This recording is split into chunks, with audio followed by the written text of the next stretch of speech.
Another travel na naman. Pero this time, alam ko kung saan ako pupunta. At kung hanggang kailan ako mawawala. Pero syempre, gaya ng dati, doon tayo sa hindi masakit sa bulsa. Wala naman nagbago eh. Wala pa rin akong pera. Eksaktong 2 a.m. nasa bus terminal na ako. Mas nauna pa ako sa first. Uyo, keep calm and never stop traveling. Pero kung wala talaga, kumalma ka lang, punyeta ka. Anyway, ayun, kagigising ko lang. Bali 6 to 8 hours yung biyahe. Hindi naman siya ganong kalayuan from Manila. Saktong literal na tulog lang nandito, ana. So ayun, welcome to Bolinao. So binaba ako sa may terminal malapit sa may parang palengke. Meron siyang katabing simbahan na sikat dito. Nalimutan ko lang kung anong pangalan. Eto siya, oh. Siyempre naman, plano ko talaga na magdasal dito.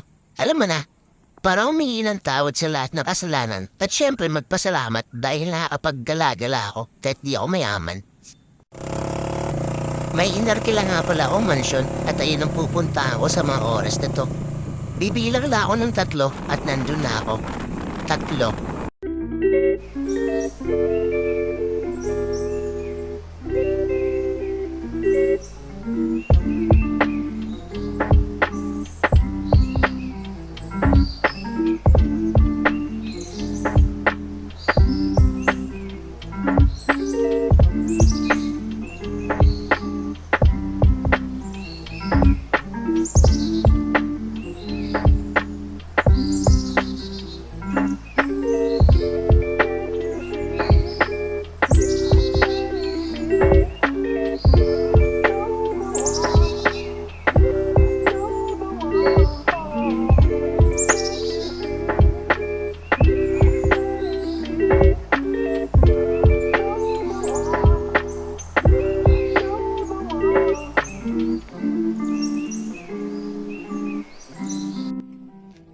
Oh, di ba? Ang galing ko mag-magic. So, anyway, ayun, tamang chill lang muna sa duyan, pahinga dahil mainit ang biyahe. Duyan pa rin sa baba, konting ikot-ikot muna sa resort.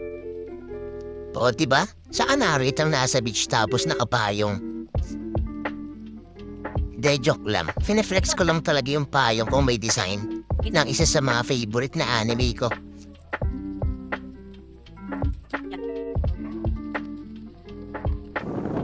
Pagkatapos ko magpahinga, syempre umpisa na ang laban. At ayun, sumabit lang ako sa tricycle, wala kasi ako pambayad. O, diba? Pil-na-pil ko pa yung init. Pagkatapos yan, sunog na yung mukha ko. Papunta nga pala ako ngayon sa Enchanted Cave. Meron tong kuweba sa ilalim. Pero wala naman talaga akong planong maligo dito. Nandito na ako para mag-sightseeing.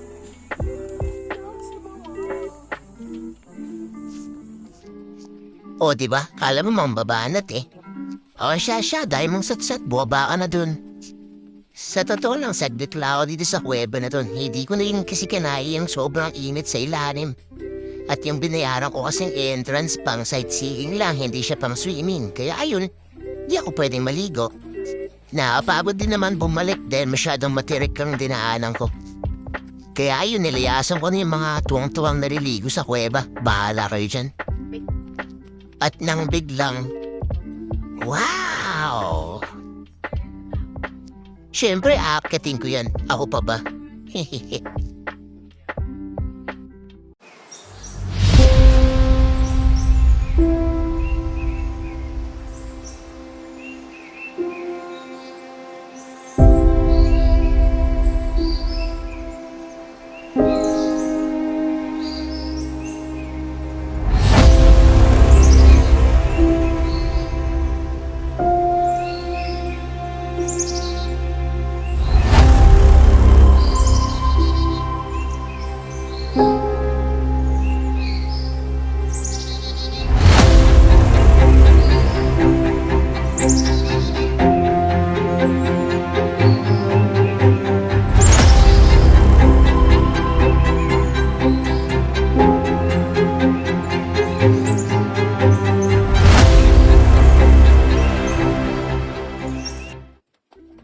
O, di ba? Pamontage-montage lang. Diyos mio, ang taas pala na ito. Pero tiniis ko para lang makakuha ka ng magandang shot. Susuka na lang ako pagbaba ko.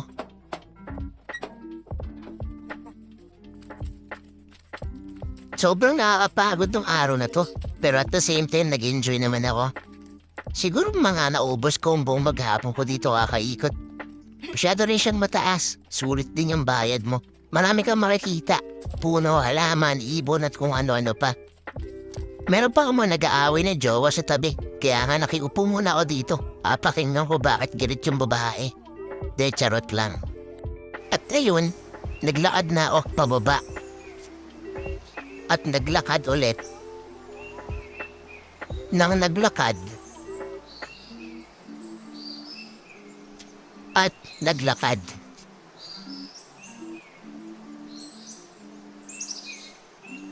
Sa totoo lang, pagod na ako neto.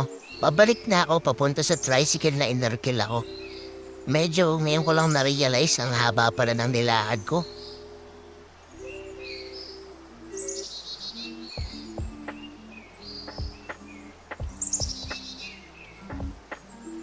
At sa wakas nakabalik na ako ulit sa baba. Hinahanap ko dito yung tricycle na inarkil ako. Akala ko kasi iniwanan na ako. Mga 30 minutes din akong paikot-ikot, di ko siya makita kagad.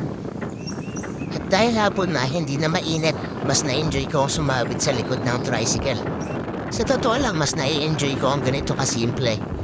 Kaya siguro mas na-enjoy ko mag-travel lang mag-isa.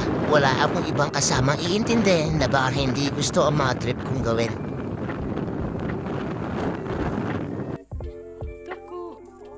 Siyempre, kainan na.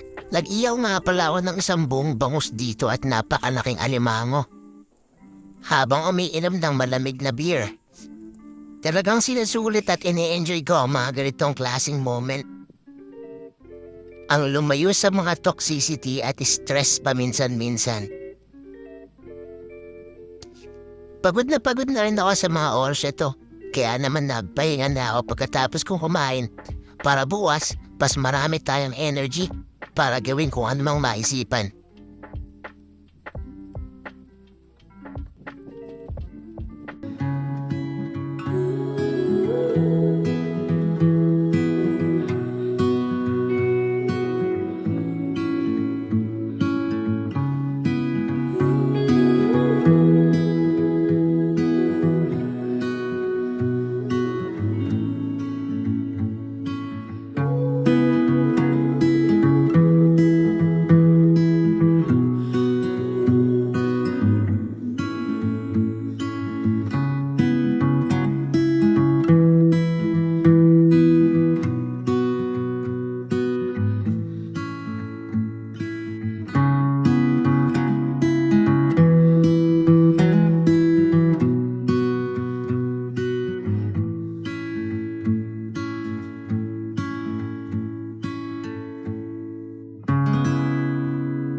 At umpisa na naman ng bagong destinasyon.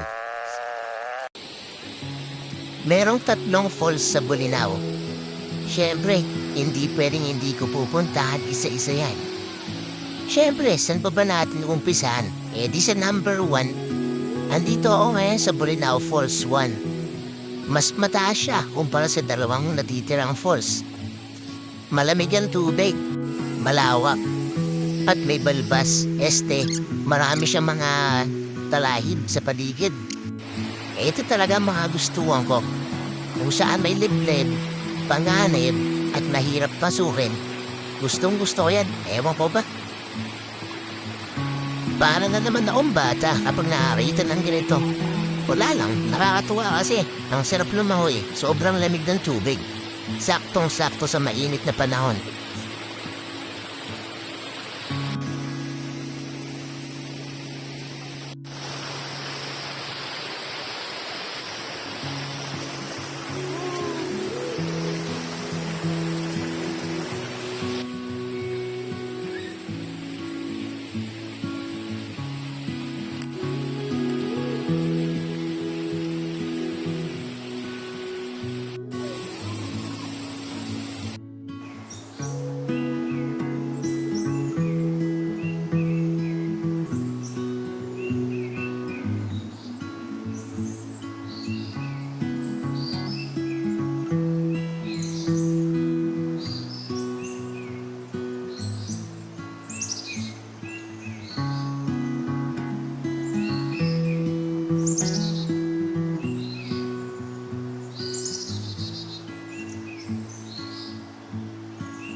O, di ba? Sulit na sulit. Nasa false number 1 pa lang tayo pero parang ayaw ko na kumakol.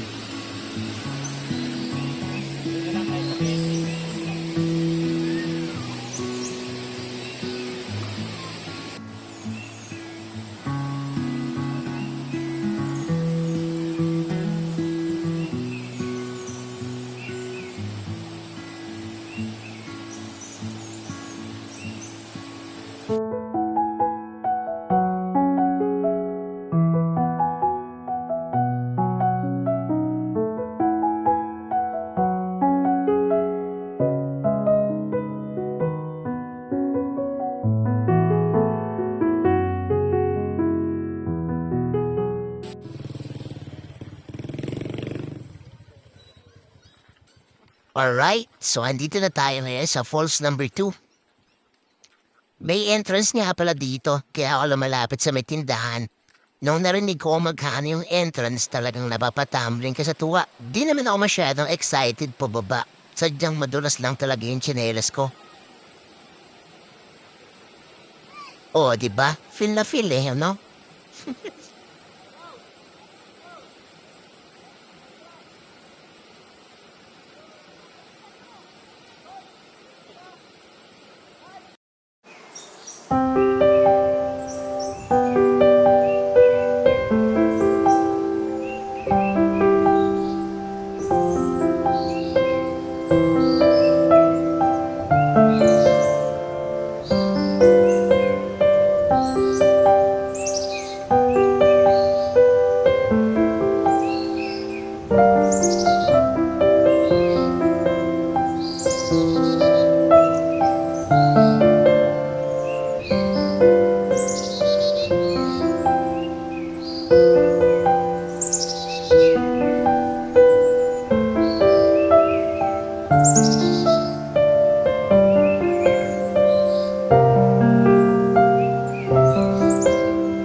Finally, handito na tayo sa Bolinao Falls number 3. Hindi ko na nakuunan mula entrance. Medyo pagod na rin kasi ako. At ang goal ko na lang sa ngayon ay maikot at mapaliguan ang tatlong falls na to. Grabe rin sa pakiramdam, as in sobrang saya ko habang nariligo. Yung tipong nawala lahat ng stress at pagod mo sa trabaho, sa paulit-ulit na nangyayari sa buhay mo araw-araw. Ganito naman ang dahilan ko kung bakit ako madalas umaalis. Hindi para magsayang ng pera. Dahil totoo ang mga sinasabi nila, hindi mo kailangan maging mayaman o gumastos ng sobra-sobra para lang mag-enjoy. Nasa sayo na yan kung paano ang diskarte ang gagawin mo. Pero kahit saan ka pa magpunta, as long as panatag ka, okay na yun.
So ayun no, bali pangalawang resort ko na nga pala na pinag-stayan to. Medyo kakaiba to this time, para siyang igloo na gawa sa bato. Birdland nga pala pangalan ng resort na to. Hindi na rin ako masyado nakapag-video pagkagaling ko sa falls. Medyo nagbabawi pa yung katawan ko, nasobrahan ata sa kalikutan. At mabalik tayo dito sa igloo na pinag-i-stayan ko. Napakaganda niya actually, lalo na kapag umaga at paggabi na. Malamig sa loob at saktong-sakto. Talagang beachfront siya. Pagbukas mo ng pinto, diretso dagat na. Shang.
Malapit na namang matapos ang araw na to. At ilang oras na lang, magagabi na naman. At oo nga pala, mukhang dito na rin ako magse-celebrate ng birthday ko. November 2 kasi to, mismong araw. Siyempre ano pa nga ba, kapag kaaraw ng mga patay, kailangan natin magsindi ng kandila. Sinabay ko na sa birthday ko, para at least marami akong iboblow na candle. O, di ba? Aliw na aliw eh.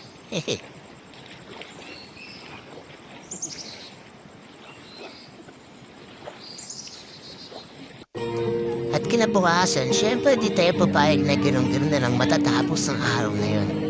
Kahit pa paano, celebrate natin siya. Aarkila tayo ng floating restaurant ngayong araw na to.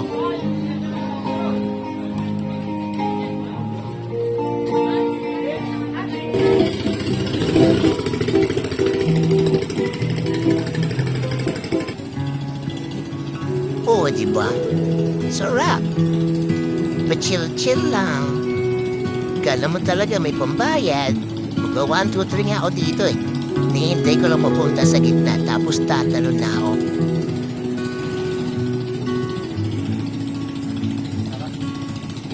Yan, tapos, Okay na. yummy.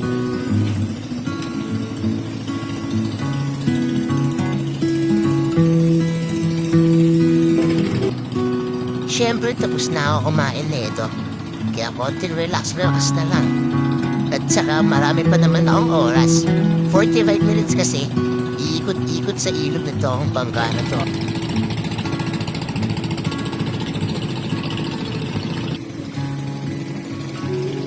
Di ko alam kung natatay ba ako dito o naiihi. Basta, di na ako mapali.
At ayun, natapos na ang 45 minutes. Pabalik na ulit ako sa resort.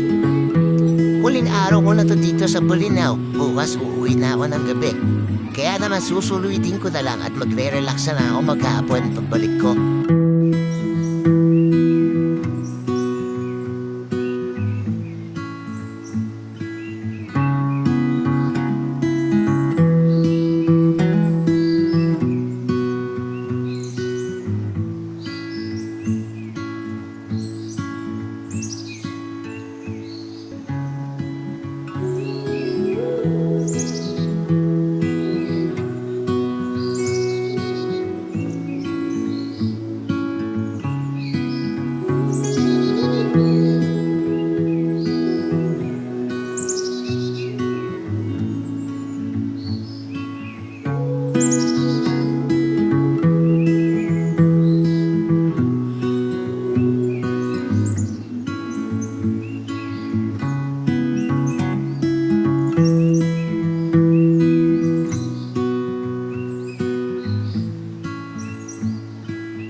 Uuwi na ako pagkadating ng gabi.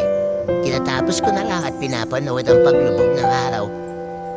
Siguro dahil pinanganak ako at lumaki sa isang magulong lugar. Kaya ngayon hinahanap-hanap ko ang katahimikan. Yung relax lang, kagaya nito. Ayun isa sa mga dahilan kung bakit ako nagte-travel. At karamihan sa mga kakilala ko, hindi alam na ganito ako mag-isip. Pero hindi ako emo. Sadyang naghahanap lang talaga ako ng lugar kung saan ako minsan matatahimik at makapagpagpag ng kung anumang stress sa buhay. Total, hindi ko rin naman ugali maging toxic. Lagi lang naman akong kalmado hanggat maaari. Di ko rin naman ugali manghiram ng buhay ng iba. Kaya siguro kontento na ako basta't nagagawa ko yung gusto ko. Wala na akong pakialam sa iba. Basta't ako masaya.